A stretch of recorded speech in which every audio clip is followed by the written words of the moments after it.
এক সময় এক শান্ত পাহাড়ি জঙ্গলে থাকত একটি নীল পাখি।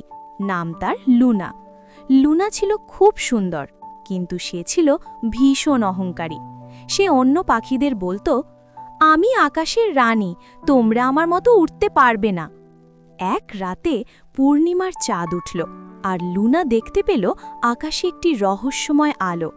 হঠাৎ চাঁদের আলো থেকে এক জাদুকরী কণ্ঠ বলল, যে পাখি বিনয়ী হবে সে চাঁদের শক্তি পাবে।